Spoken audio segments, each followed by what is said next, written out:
안녕하십니까. 윤혜호 모레타입니다. 유병아 교수님의 법철학을 읽어드리고 있습니다. 이번 영상에서는 옥함 부분을 읽어드리겠습니다. 옥함의 원래 이름은 윌리엄 오브 옥함이라고 합니다. 잉글랜드 서레이 지역에서 옥함이라는 곳에서 태어났는데요. 이 옥함이라는 사람의 이름이 지명을 따서 이름을 지었는지, 안 그러면 그냥 이름을 지었는데 우연히 지명과 같은 건지는 알 수가 없습니다. 이 사람은 1290년부터 1300년 사이 어느 해에 태어났는데 구체적인 출생 연도는 알 수가 없습니다.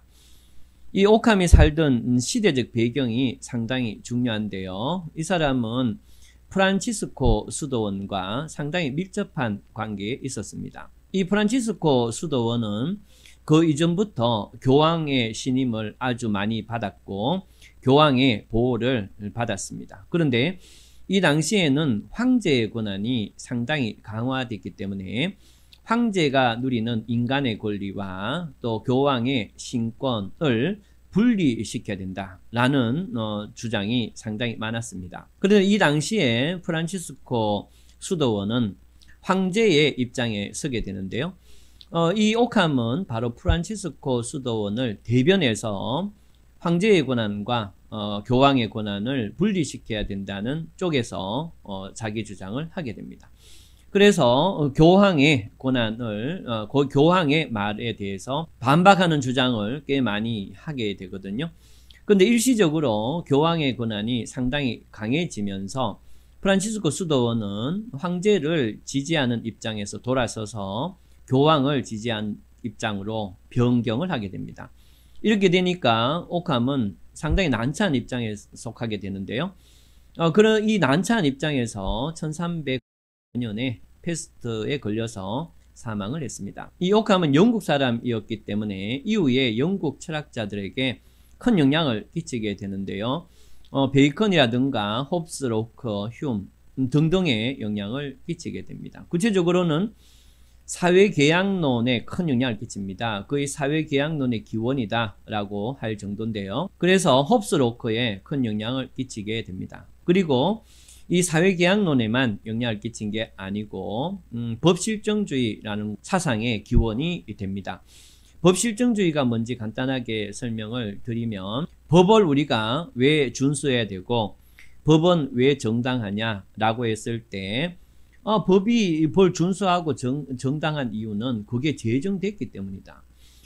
그게 실정법으로 규정됐기 때문에 우리는 따라야 되고 그 자체로 정당하다라고 하는 사상이 법실정주의 사상입니다. 그러면은 이 법실정주의가 아닌 자연법 개념이 있는데요. 이건 어떤 건가 하면은 우리가 어떤 법이 정당하다 부당하다라는 걸 판단할 때 그 실정법, 즉 그 규정된 법 이외에서 그 정당하다 부당하다의 기준을 가지고 오는 겁니다.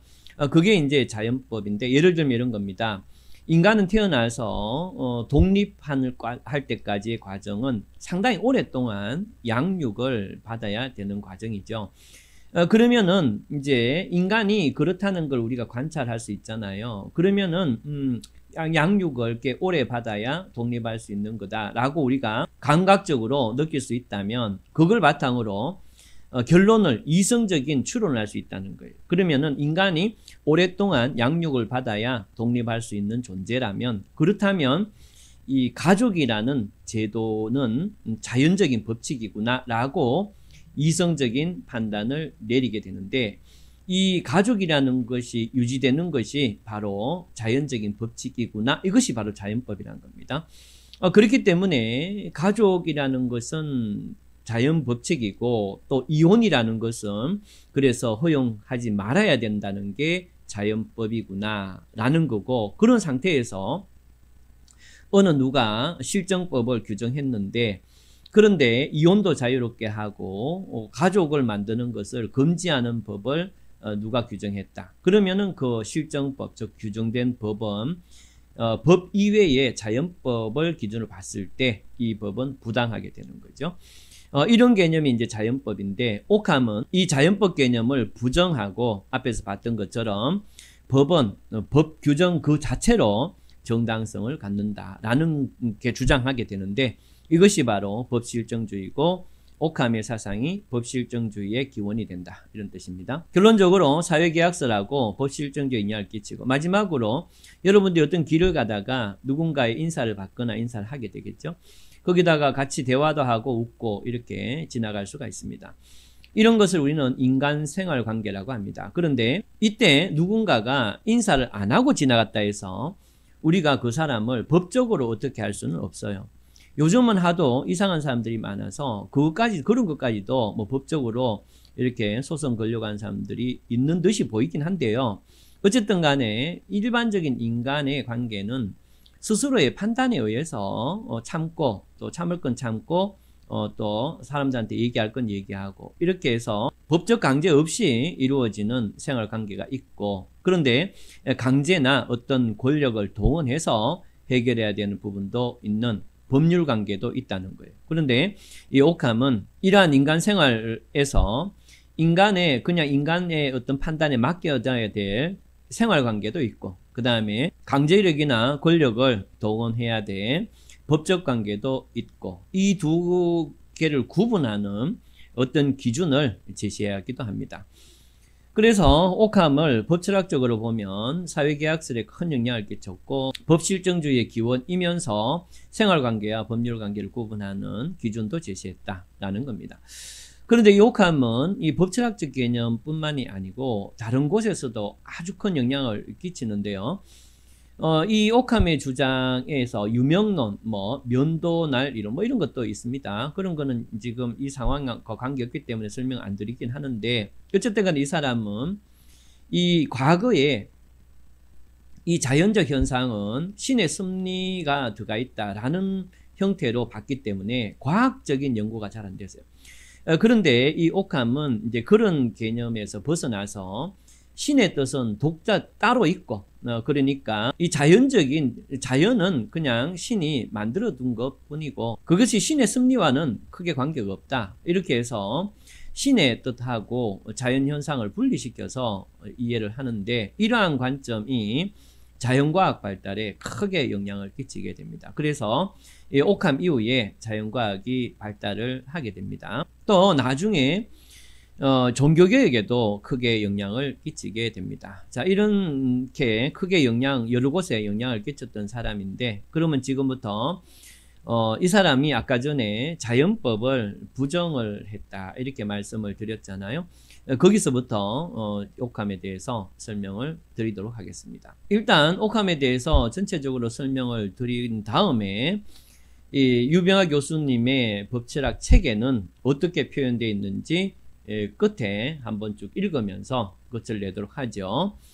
우선 이 자연법은요 아리스토텔레스부터 출발을 해서 스토아파 또 오캄 바로 직전의 사람인 성 토마스 아퀴나스까지 오면서 서서히 정립을 시켰던 이론이 자연법 이론입니다. 이 토마스 아퀴나스의 관점을 기준으로 자연법이 어떤 거다라고 먼저 설명을 드리고 오캄은 이 자연법을 어떤 점에서 어떻게 비판했는지 보도록 하겠습니다. 우선 토마스 아퀴나스는 하나님, 그러니까 그리스도교 관점에서 보면 하나님이 이 자연과 인간을 만들었다, 이렇게 창조했다라고 봅니다. 그렇기 때문에 하나님은 이 자연과 인간의 본성, 자연스러운 모습을 창조하면서 거기에 당연하게도 신의 섭리를 넣었다는 거예요. 그래서 이 자연과 인간의 본성은 바로 신의 섭리에 의해서 이렇게 돌아가는 그런 형태가 됐다는 겁니다. 그렇기 때문에 인간은 인간의 본성과 이 자연에 대해서 관찰을 함으로써, 그러니까 감각적 관찰을 하게 됩니다. 예를 들면 인간은 동물이든 인간이든 가장 중요한 본능은 먹는 거죠. 자기의 어떤 개체를 유지하기 위해서 섭취를 하는 겁니다. 두 번째, 인간과 동물의 가장 이렇게 자연스러운 모습은 종을 유지하고 번식시키는 거예요. 이것을 이제 눈으로 관찰할 수 있잖아요. 그러면은 이걸 통해서 사람은 함부로 죽여선 사람이든 동물이든 함부로 죽이는 것은 자연법에 어긋난다 해서 함부로 죽이지 않는 것을 자연적인 법칙으로 이성으로 정리를 할 수 있다는 겁니다. 결국에는 인간의 관찰과 인간의 이성으로 관찰한 걸 바탕으로 그렇다면 함부로 살아있는 걸 죽이면 안 되는구나. 또 다른 사람이 어떤 생존을 위해서 자기의 빵을 이렇게 만들어 놨다면 그 빵을 함부로 뺏는 것, 이것도 자연적인 법칙에 어긋나는구나 라고 해서 생명을 존중한다든가 안 그러면은 사유재산을 존중하는 것, 이러한 것들을 전부 자연법적 절차에 의해서 도출해 내는 것, 이것이 바로 자연법 논자인데요. 결국에는 그런데 이제 오캄이 봤을 때 이 생각은 어떤 문제가 있는가 지금부터 설명드리는데, 우선 첫 번째로는 만약에 이 자연법을 이런 관점으로 자연법을 긍정을 하게 되면 결국에는 신은 자연이라는 어떤 종, 그러니까 사자라든가 식물이라든가 이런 거에 신의 섭리가 들어가 있고, 또 인간이라는 종에 신의 섭리가 들어가 있다는 그런 개념이에요. 이걸 극단적으로 보면 신은 자연과 인간을 섭리에 의해서 돌아가도록 법칙을 만들어 두고 그 다음에 한 발 물러서서 이것들이 어떻게 돌아가나를 관찰하는 존재일 뿐이게 되는 겁니다. 그러니까 좀 더 극단적으로 얘기하면 신은 인간의 한 사람 한 사람의 내면에 그 사람이 얼마나 어려운가에 대해서는 별 관심이 없고, 인간이라는 종, 그 다음에 식물이나 또 다른 종도 역시 그 종만을 어떤 섭리에서 창조해 놓고 어떻게 돌아가나를 관찰하는 관찰자일 뿐이지, 그 한 명 한 명 한 명의 개별적인 고난이나 어려움에 대해서는 무관심한 존재가 된다는 결론이 도출되게 된다는 거죠. 그러니까 결국에는 이렇게 봤을 때 신은 인간 한 명 한 명의 어떤 괴로움에는 무관심하고 인간을 그냥 섭리에 의해서 만들어 두고 물러나 있는 존재밖에 안 된다는 겁니다. 두 번째는 이 자연법 개념으로 봤을 때 인간은 인간의 본성이나 자연적인 법칙을 관찰을 쭉 하고 그 속에 있는 신의 뜻을 도출해서 그것을 신의 섭리로 보고 자연법으로 이렇게 생각을 하게 되는데, 그러면 그게 바로 신의 뜻이 된다는 거죠. 그렇다면 결국에는 신의 뜻이라는 것은 다시 얘기하면 실제의 신은 인간에게 봤을 때는 이 자연이나 인간의 본성에서 나타나는 법칙에 종속된 존재밖에 안 된다는 거예요. 오히려 인간이 봤을 때는 신은 그 자연 법칙에 의해서 종속돼서 따라오는 그런 존재밖에 안 된다는 겁니다. 그런데 오캄이 봤을 때 신은 그렇게 자연 법칙에 종속된 존재가 아니라는 거예요. 무슨 말씀인가 하면은 신이라는 존재는 인간이 관찰하고 그래서 이성적으로 결론 내리는 그 이상의 엄청난 존재라는 겁니다. 결국에는 신이 자연 섭리를 넣어서 자연이 어떤 법칙대로 돌아가고 인간 본성이 어떤 법칙대로 돌아가게 만들었다 하더라도 신은 그 이상의 존재이기 때문에 당장 지금까지 이 신과 인간에게 넣었던 섭리를 완전히 바꿔서 다른 섭리나 다른 어떤 뜻을 지금 바로 넣어서 변경시켜 버릴 수도 있는 게 바로 신의 존재라는 거예요. 또 십계명, 이게 그리스도교 믿는 사람들이 십계명을 따르는데 그 십계명에 정반대되는 어떤 계명을 당장 오늘 만들어서 인간에게 계시로 이렇게 줄 수도 있는 존재가 바로 신의 존재라는 겁니다. 그렇기 때문에 이 자연적인 법칙이나 인간 본성을 관찰해서 어떤 결론에 도달시켜 놓고 그걸 가지고 신의 뜻이니 자연법이니 라고 하는 것은 신을 모독하는 개념이 된다라고 본 게 이 오캄의 사상입니다. 이러한 이유로 오캄은 이 자연법 자체의 개념을 완전히 부정을 해버립니다. 그러면은 이 신은 인간에게 어떤 식으로 다가오는가라고 했을 때 신의 뜻은 언제든지 변경이 되고 인간이 이성적으로 아무리 생각을 할 수 없는 그러한 행위도 할 수 있는 존재가 신이기 때문에, 하지만 신이 어떤 존재라는 것은 신이 스스로 실정적으로 규정을 해놨다는 거예요. 우리가 실정법 그러면 바로 인간이 만든 법을 실정법이라 하는데, 이 오캄은 실정법이 2개 있어요. 그러니까 신의 뜻을 신이 실제로 내 뜻이 이거다. 너네들 참 멍청하니까 내가 내 뜻을 적어줄게. 이렇게 적어준 그 법칙이 바로 성경이라는 겁니다. 그렇기 때문에 인간은 신의 뜻을 알려면 자연을 관찰해서 자연법을 가지고 어떻다 저떻다 할 게 아니고, 이 신이 실제로 자신의 뜻을 적어놨던 그 실정법, 바로 성경을 기준으로 우리가 행위를 하면 된다라고 보는 겁니다. 그리고 만약에 신의 뜻이 바뀌게 된다면 또 다른 계시를 통해서 새로운 말씀을 전달할 거기 때문에 그러한 관점에서 현재 인간에게 실제로 신이 정해준 법, 즉 성경을 통해서 하면 되고, 그러면은 인간이라는 존재는 어떤 거냐? 앞에서 봤을 때 자연법 개념에 따를 때는 인간은 개별적으로 등장하는 게 아니고 인간의 종 자체가 신의 섭리에 의해서 창조돼서 인간의 종 자체가 흘러가는 것, 이것을 관찰하는 게 신이다. 이렇게 생각을 자연법 사상론자들 했는데, 오캄은 인간을 그렇게 보지 않아요. 인간은 한 명 한 명 한 명, 한 존재 한 존재 한 존재가 바로 신의 어떤 섭리를 갖고 있는 존재라고 봅니다.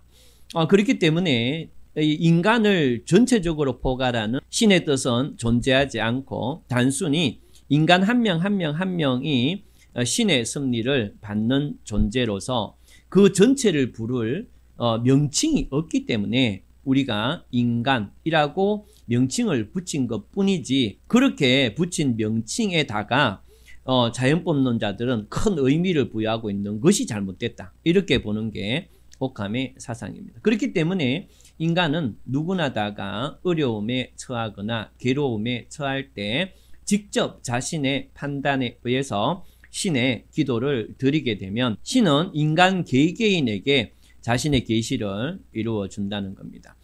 그렇기 때문에 인간은 자신의 판단에 의해서 순수하게 하나님의 어떤 말씀을 듣고 신앙을 갖고 그러한 포인트에 의해서 행동을 함으로써 이 그리스도교 입장에서 덕을 기르고 완전한 하나님의 관점에서 좋다라고 하는 인간이 될 수도 있고, 그렇기 때문에 완전한 그렇게 되느냐 안 되느냐는 순수하게 인간이라는 어떤 보편적인 법칙에 있는 게 아니고 한 명 한 명 한 명의 자율적인, 그야말로 자율적인 판단과 행동에 의해서 신에게 가까이 갈 수도 있고 멀어질 수도 있는데, 그렇기 때문에 그러한 상황에서 신앙을 갖고 신에 가까이 가는 존재가 그야말로 하나님이 봤을 때 좋은 존재다. 이렇게 이해하는 게 이 오캄의 사상입니다.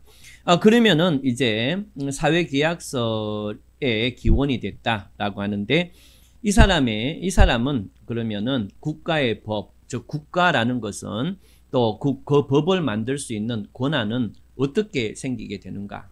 지금부터 설명을 드립니다. 오캄은 앞에서 말씀드렸듯이 인간은 어떠한 자연적인 법칙이나 인간을 초월한 인간 보편적인 인간 법칙을 갖는 게 아니고 한 명 한 명이 곧바로 신을 이렇게 대할 수 있는 그런 존재이기 때문에 이 한 명 한 명 한 명의 판단이 모여서 전체의 어떤 판단이 된다는 겁니다.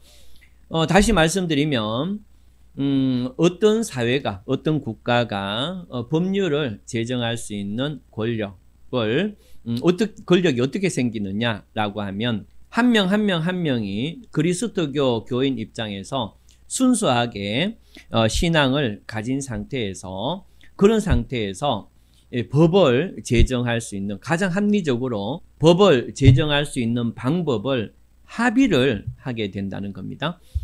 그래서 그것이 한 사람에게 맡겨서 합의가 이루어지게 하든 안 그러면은 사람들의 선거나 이런 걸 통해서 권력이 만들어지게 하든 그것은 그때그때의 그 사람들의 의견을 모으는 과정에서 달라질 수가 있고 어쨌든 간에 선거나 안 그러면 합리적인 한 사람에게 이 견해를 모아서 권력을 부여한 것이 바로 권력자고 이 권력자가 만든 법이 그야말로 실정법이고 그렇기 때문에 이 법의 정당성은 그 권력자가 법을 만들었다는 그 자체에서 우리가 법을 지켜야 된다는 정당성이 발생을 하게 된다는 겁니다. 그래서 이렇게 법이 만들어졌을 때 그 법은 따로 법 밖에 나가서 그 법이 정당하냐 안 하냐의 기준을 갖고 올 필요는 전혀 없고 이러한 과정에 의해서 국가 권력이 만들어지고 입법이 되기 때문에 우리는 전적으로 그러한 권력자에 의해서 규정됐다는 것만으로 법을 준수해야 된다 이렇게 보고 그러한 합의의 결과 만들어진 법에 대해서는 구성원 전체의 의사가 모인 결과물이기 때문에 구성원 전체가 그 실정법의 결과에 대해서는 감수를 해야 된다 이렇게 이 사람은 주장을 했습니다.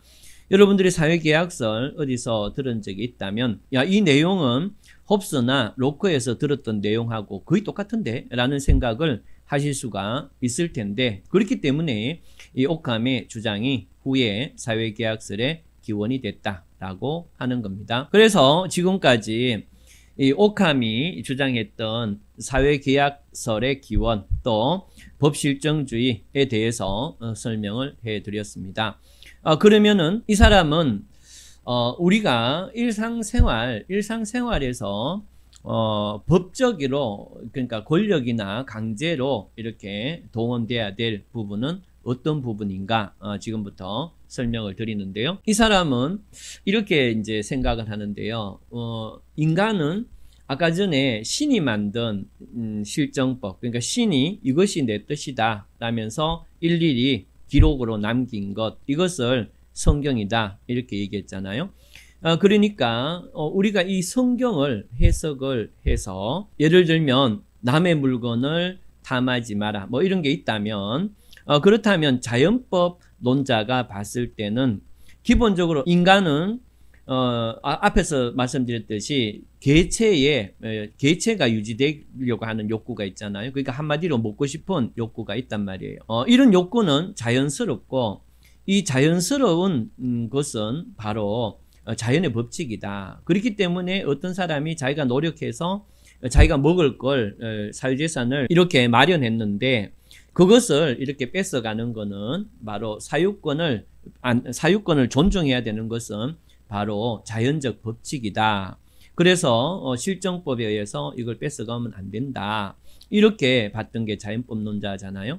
그런데 오캄은 어떻게 이해하는가 하면은 남의 물건을 탐하지 마라라는 것은 성경의 어느 파트에 몇 조 몇 항에 있기 때문에 그렇기 때문에 그것을 우리가 지켜야 된다는 거예요. 그러니까 자연 법칙에 의해서 지켜야 되는 게 아니고 성경 구절에 있기 때문에 지켜야 된다.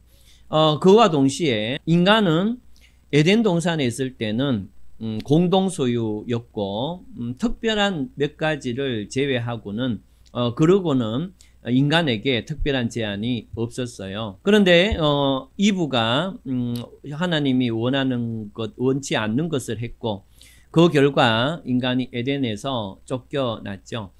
쫓겨나는 과정에서 이제는 하나님이 만든 그 에덴에 공유되는 산출물을 먹을 수 없기 때문에 그러니까 이제는 노동을 통해서 개개인은 자신의 삶을 이끌어 가야 되는 상황이 된 거죠.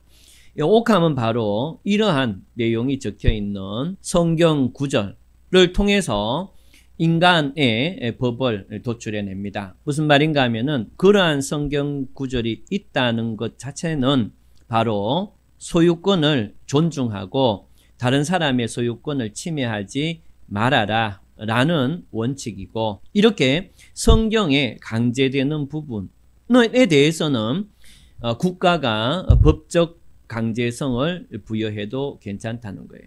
그러니까 성경에 그렇게 강제되는 부분이 아닌 부분은 국가가 법이나 강제를 동원할 필요가 없다. 이렇게 해서 이 오캄은 인간이 신앙심으로 알아서 인간 하나님의 뜻이 한 명 한 명에게 있는 인간으로서 그 인간이 신앙심을 가지고 알아서 해야 될 파트인 성경에 알아서 해야 될 파트로 되어 있는 부분은 국가가 굳이 강제나 권력을 가지고 법으로서 통제할 필요는 없고, 그런데 성경을 해석했을 때 아까처럼 타인의 재산을 이렇게 침해하지 마라 라는 어떤 내용이 성경 구절에 있다면, 그렇다면 실정법으로 강제할 사항이다. 이렇게 해서 법적 강제 사항과 인간의 자유로운 판단의 사항을 구분해서 얘기를 하게 됩니다. 자, 여기까지 설명을 드렸고요. 그러면은 이런 내용에 대해서 이 유병학 교수님의 법철학에서는 어떤 내용으로 이걸 적어 놓고 있는지 지금부터 한번 읽어보는데, 여기 보면 일정한 질서 속에 존재한다고 주장한다. 지금 이 문구는 자연법 논자들에 대한 내용입니다. 개체들이 아무렇게나 존재하는 것이 아니라 일정한 질서 속에서 존재한다고 자연법 논자들은 주장을 하고, 이러한 자연 질서는 우리 정신에서 만들어낸 것이 아니라 우리 정신과는 별개로 신의 섭리에 의해서 독립적으로 존재를 하고, 그렇기 때문에 우리 인간은 우리가 인간의 실정법은 이런 자연법칙 이외에는 안 된다. 이게 이제 자연법론자의 내용입니다. 그러면은 오캄은 어떻게 얘기하는가 하면, 지금 여기에서는 돈 스코투스라는 사람의 주장이지만 뭐 오캄의 주장이다라고 생각해도 괜찮거든요.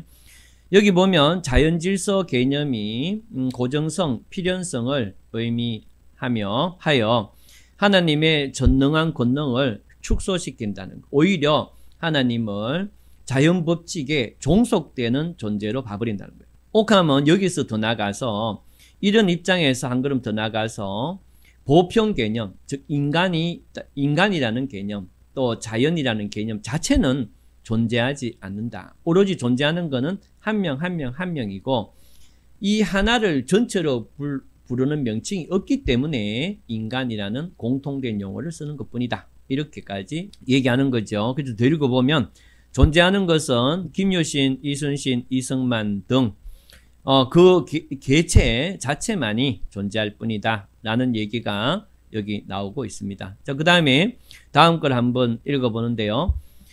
자연 질서에서 이끌어낸 신의 존재 정명도 이 사람은 부정을 하고, 하나님이라는 말조차도 인간이 이 창조된 세상을 세상의 주인을 부를 명칭이 없어서 붙인 이름이지, 인간이 하나님이다 라고 이름 붙여서 생각하는 그 존재 이상의 존재가 실제 신이라는 거죠. 그렇기 때문에 이 사람은 따라서 철학과 신앙은 완전히 단절된다. 이 말은 무슨 말인가 하면은, 철학이라는 건 이제 그 인간의 눈으로 보는 학문을 철학이라고 그러잖아요. 그러니까 인간이 관찰하고 그 관찰을 바탕으로 이성으로 결론 내리는 것, 이것을 철학이라는데, 철학과 신학은 완전히 다르다는 거예요. 그러니까 신은 인간이 어떤 걸 보고 어떻게 결론 내리든 말든 그걸 뛰어넘어서 신은 따로 존재한다, 이 얘기입니다.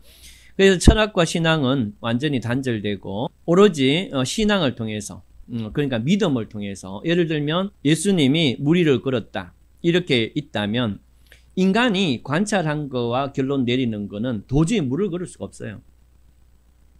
그러니까 인간이든 뭐든 무리에 들어가면 다 빠지잖아요. 그러면은 그걸 관찰해서 이성적으로 인간은 무리를 걸을 수 없다라고 자연 법칙을 냈다면, 그렇다면 그런데 그런 상태에서 예수가 무리를 걸었다. 그랬을 경우에는 오히려 인간의 이성적 판단으로 신이다 아니다 라고 거꾸로 신을 인간의 눈으로 판단하게 되죠. 오캄은 그게 아니라는 겁니다. 인간이 도저히 인간의 이성으로 믿을 수 없다 하더라도, 그러니까 예수님이 무리를 걸었다. 어떻게 믿어? 하더라도 신은 무리를 걸을 수 있다는 거예요. 그걸 믿느냐 안 믿느냐는 신앙의 문제라는 거예요. 그러니까 신의 존재를 증명하는데 인간의 관찰과 이성은 의미가 없고 이런 뜻입니다. 의미가 없고 오로지 믿느냐 안 믿느냐에서 모든 게 갈린다. 이렇게 해서 인간의 학문은 학문이고 그 다음에 신을 믿는 거는 믿는 거고 이렇게 분리시켰다는 뜻이죠.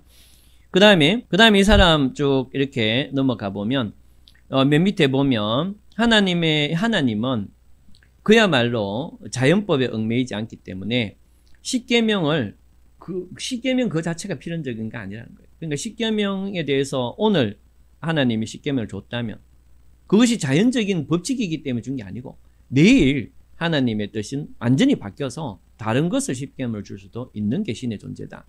그렇기 때문에 십계명을 하나님이 부여한 자연적인 섭리라고 생각하지 마라 이런 뜻이죠.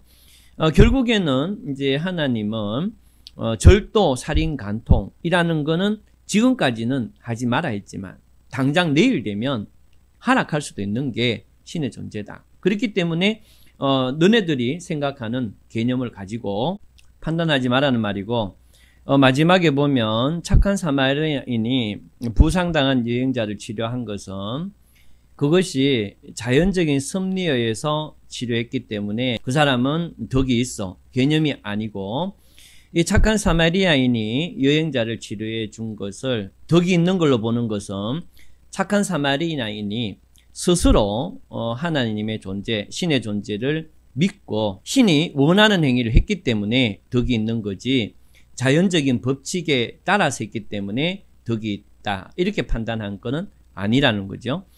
결국에는 이러한 관점에 따라서 오캄은 자연적인 법칙을 기준으로 사람의 생활을 결정하는 게 아니고 신앙, 그 신앙의 기준, 하나님의 실정법, 성경을 기준으로 삼아야 된다. 이렇게 얘기를 합니다. 자, 그리고 밑에 있는 거 오캄은 실정법규라고 했을 때는 하나님의 실정법규가 있고 그 다음에 하나님의 실정법규를 기준으로 인간의 실정법규가 있다. 이렇게 얘기했다는 거 마지막에 보여드렸습니다. 자, 지금까지 오캄에 대해서 정리를 해드렸습니다. 설명이 쉽지 않은 사람이라서 촬영하는 데 꽤 고생을 했는데요. 다음에는 누구를 볼지 아직 정하지 않았습니다. 그러면은 다음 영상에서 다른 사람을 읽어보는 것으로 찾아뵙도록 하겠습니다. 감사합니다.